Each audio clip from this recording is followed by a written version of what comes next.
What if I told you that some of the world's most advanced kingdoms with glittering cities, towering monuments, and thriving trade networks were not in Europe, not in Asia, but in Africa? Kingdoms so rich that they once made the world's gold flow through their hands, so powerful that foreign empires feared their armies, and so mysterious that much of their history was deliberately erased from our textbooks. Stay with me, because what you are about to discover will forever change the way you see Africa, its history, and maybe even human civilization itself.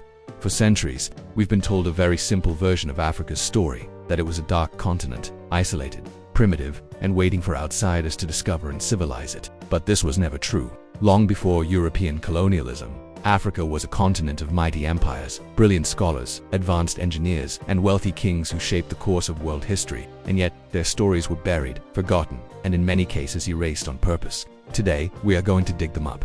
Let's start with a kingdom so rich that it literally disrupted the global economy. The Empire of Mali. At its height in the 14th century, Mali controlled nearly half of the world's gold supply. Yes, you heard that right, half of the world's gold. Its most famous ruler, Mansa Musa, became the richest man who has ever lived, richer than Elon Musk, Jeff Bezos, and every modern billionaire combined. When he made his legendary pilgrimage to Mecca, his caravans stretched for miles. Tens of thousands of soldiers, servants, and slaves followed him, carrying so much gold that when he passed through Cairo, he caused inflation for over a decade. Imagine being so rich that just spending your money crashes the economy of an entire region. But Mali wasn't just about wealth. Timbuktu, its crown jewel city, was home to one of the world's oldest universities, Sanka University, where tens of thousands of manuscripts on science, mathematics, medicine, and astronomy were written and preserved. Timbuktu was once called the Paris of the medieval world, but ask the average person today, and they think Timbuktu is just a joke about a faraway place. That's how deeply these civilizations have been hidden from us, and Mali was just one piece of Africa's incredible puzzle. Travel further east and you'd find the Kingdom of Kush, an ancient power that ruled over Egypt itself. Yes, Africa had a Black Pharaoh dynasty. Around 750 BCE, the Kushite kings conquered Egypt and became the 25th dynasty, restoring its monuments, reviving its culture, and even saving it from foreign invasion. They saw themselves as heirs to Egypt's legacy, preserving temples and pyramids. Pyramids, by the way, that still stand in modern-day Sudan. In fact, Sudan has more pyramids than Egypt, over 200 of them. But almost no one talks about them. And then there's Great Zimbabwe, one of Africa's most mysterious civilizations. In the heart of southern Africa, massive stone ruins rise out of a landscape wall so perfectly fitted that no mortar was used. Some stretching over 30 feet high and 800 feet long. These structures were built between the 11th and 15th centuries and housed a powerful kingdom that controlled trade routes stretching from the interior of Africa to the Indian Ocean. For centuries, European colonists denied that Africans could have built such a city. They invented wild theories that it must have been built by Phoenicians or some lost white tribe. But archaeology has proven beyond doubt that Great Zimbabwe was an African creation and one of the most sophisticated cities of its time. And how can we forget the Kingdom of Axum in modern-day Ethiopia? Axum was one of the great trading empires of the ancient world, a bridge between Africa, Arabia, and the Mediterranean. It minted its own coins, built massive obelisks that still tower over the land, and adopted Christianity as its state religion as early as the 4th century, long before most of Europe. Axum controlled Red Sea trade routes and was so influential that even the Roman Empire respected its power.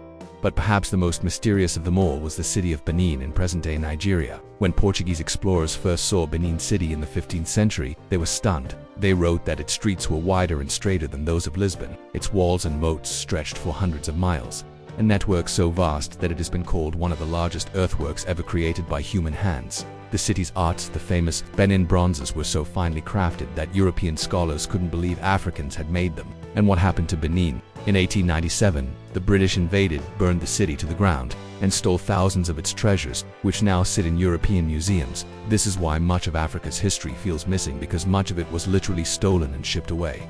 The deeper we go, the more we find that Africa's story was never one of isolation. It was a story of global connection. The Swahili coast, running along East Africa, had city-states like Kilwa, Mombasa, and Zanzibar that traded with Arabia, India, and even China. Chinese records show that huge giraffes were gifted to the Ming emperors from these African ports. African ivory, gold, and spices were so valuable that they shaped global trade networks centuries before European colonization. So why don't we learn about these civilizations? Because the narrative of Africa as a land of darkness and savagery was convenient for colonizers. It justified slavery. It justified conquest. If Africa was seen as a place with no history, no culture, and no civilization, then taking its land and its people seemed less like a crime and more like a mission to civilize. The truth is, Africa was never waiting for anyone to discover it. It had its own kings, its own scholars, its own geniuses, and there are still mysteries waiting to be uncovered. Across the Sahara, hidden under the sands, archaeologists are discovering lost cities, forgotten trade routes, and ancient fortresses. In Nigeria, the Noack culture produced terracotta sculptures over 2,000 years ago with such detail that they could rival anything from ancient Greece. In Mali, hidden libraries of Timbuktu are still being digitized, hundreds of thousands of manuscripts revealing African science, law, and philosophy that survived centuries of war and colonial theft. This is Africa's true story, one of resilience, brilliance, and power. It is a story that belongs to all of us, because African civilizations shaped the modern world in ways we are only just beginning to rediscover. And as we peel back the layers of this forgotten past, we are forced to ask, what else have we been told that isn't true? How many more histories have been erased? How many more civilizations have been left out of our textbooks? The real question is not whether Africa had great civilizations. It's why we were never taught about them. If this journey opened your eyes, hit that like button, subscribe for more deep dives into hidden history, and share this video because the more we uncover the past, the closer we come to rewriting the future.